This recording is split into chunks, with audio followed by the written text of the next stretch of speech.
Hello, I'm Ellen Green, And I'm Summer Lee. and we are the curators of the 2021 digital exhibition, The Roaring Twenties and the Swinging Sixties. This exhibition was organized by graduate students from FIT's Fashion and Textile Studies program and hosted by the museum at FIT.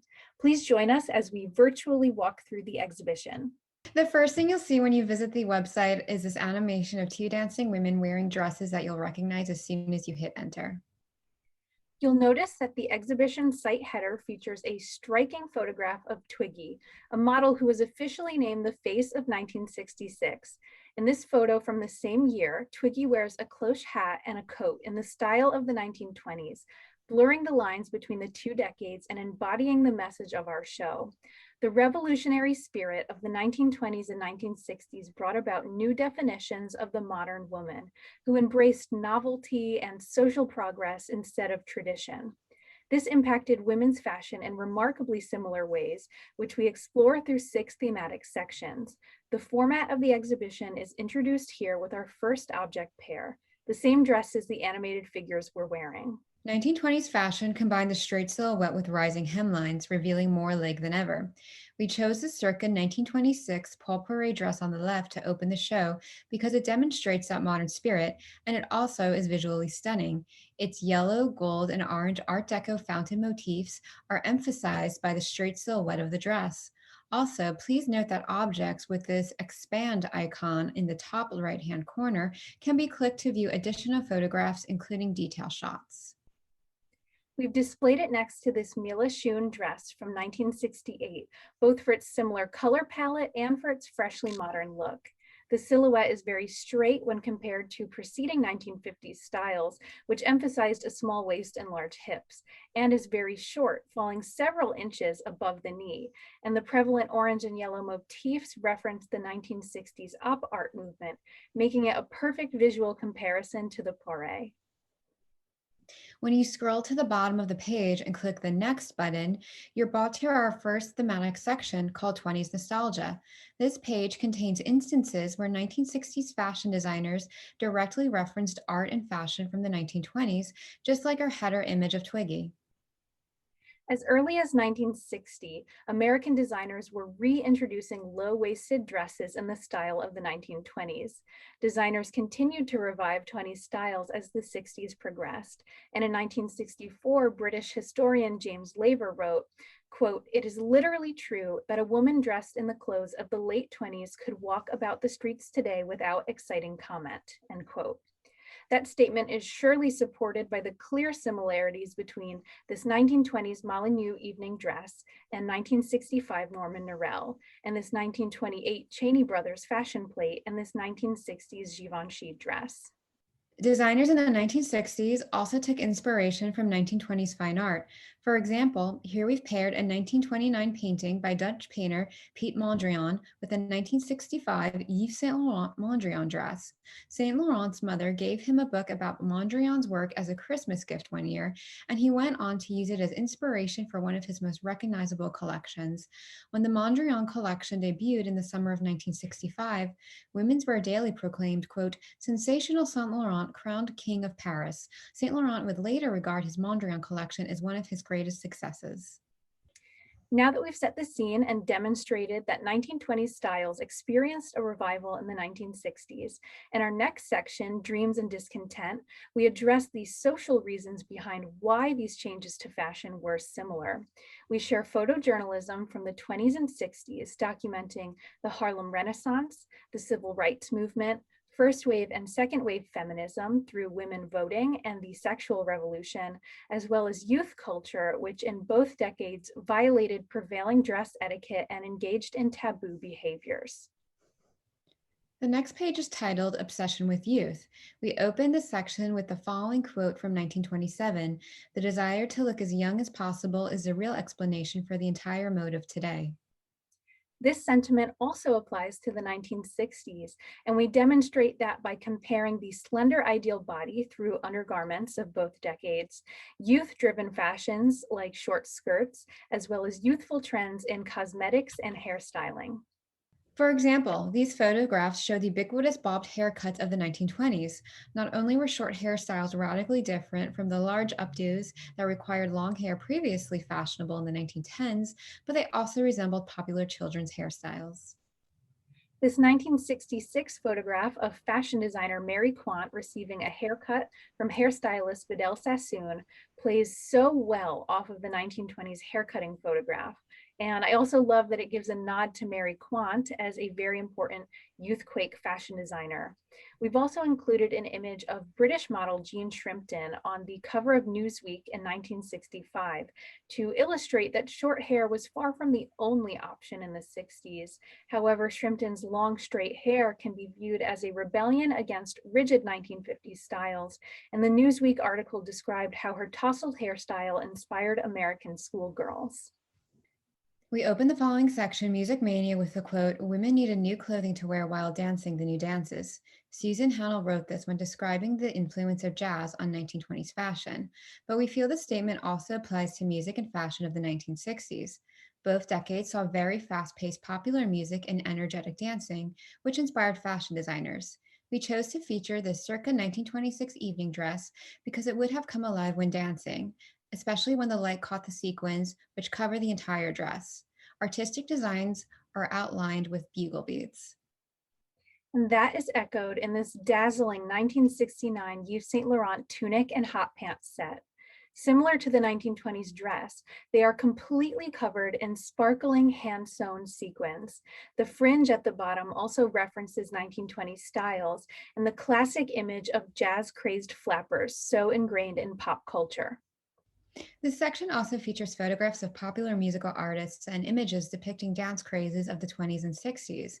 We also felt it was the perfect section to include 4 pairs of metallic evening shoes from the collection. The next section is titled Cultural Appropriation.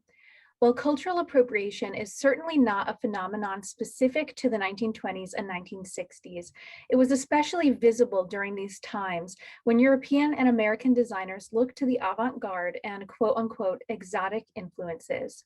Cultural appropriation often reflects dynamics of colonialism, imperialism, and cultural hegemony.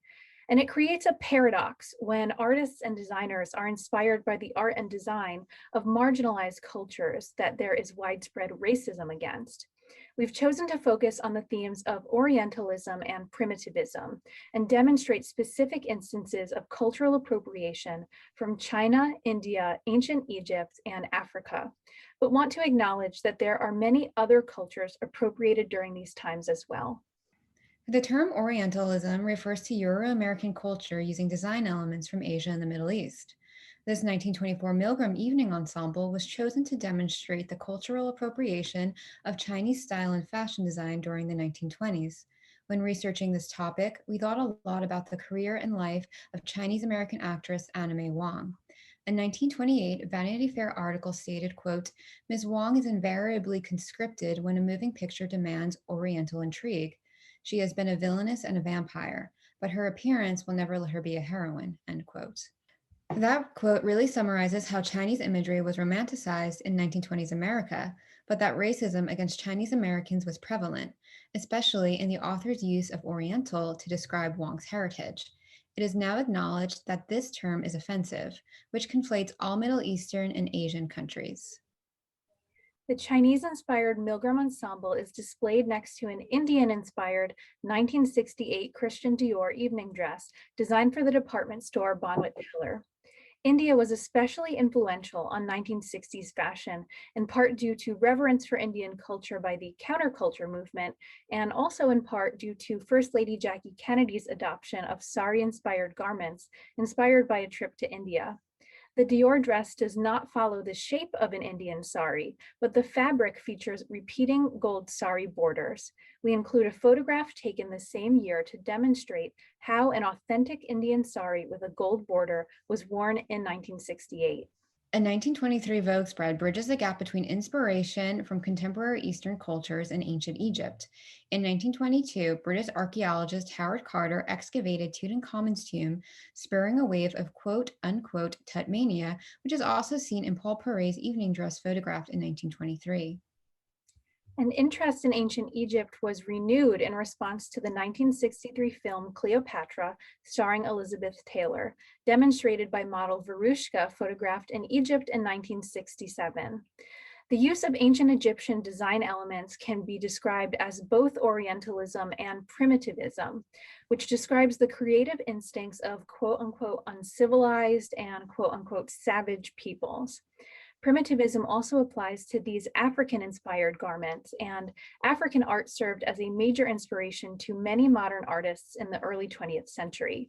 This circa 1929 dress features a textile design inspired by African shields, collected by Ethel Trapphagen on a 1928 trip to Nairobi, Kenya, which were likely similar to those pictured in this 1926 photograph. And this dress is from Yves Saint Laurent's 1967 African collection. Pieces in this collection were inspired by Bambara sculptures created by Malian artists, like the one pictured here. In our final section, Mode and Modernity, we exhibit object pairings that demonstrate how fashion of the 1920s and 1960s were inspired by modern art and technology.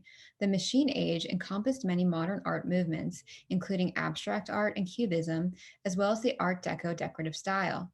The horizontal gold lame bands of the circa 1924 Calo Sur evening gown reference Art Deco aesthetics and made me think of the 1927 German film Metropolis, directed by Fritz Lang.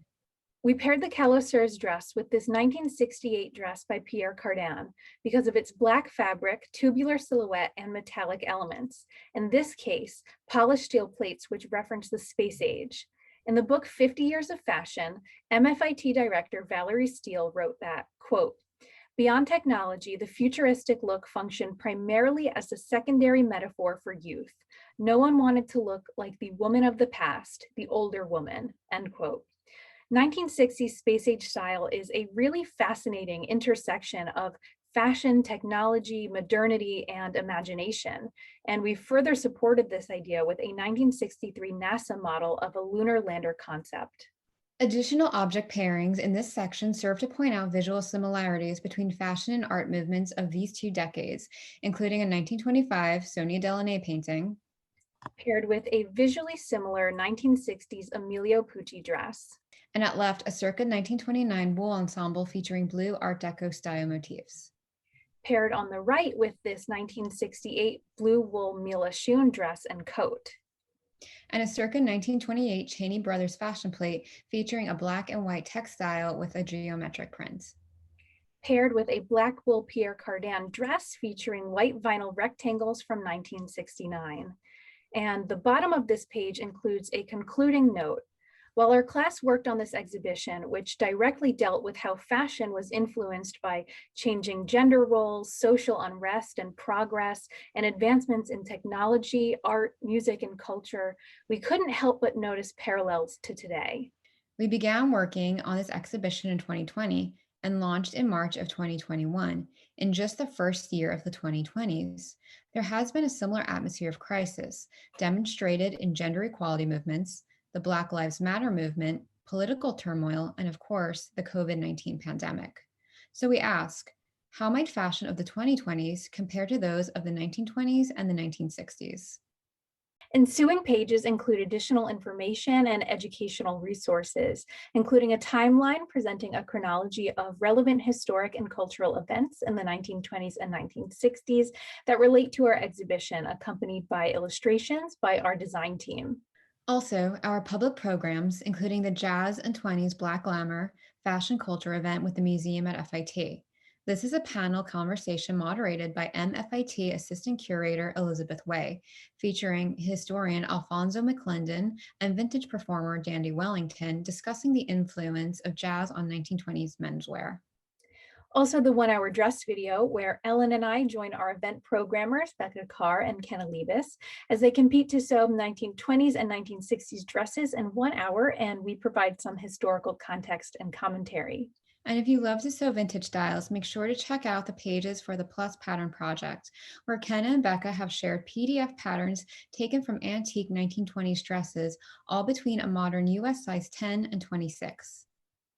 In the About section of the website, you can read student bios for our team of 14 students who worked on this exhibition, including what roles everyone had and our backgrounds, goals, and interests.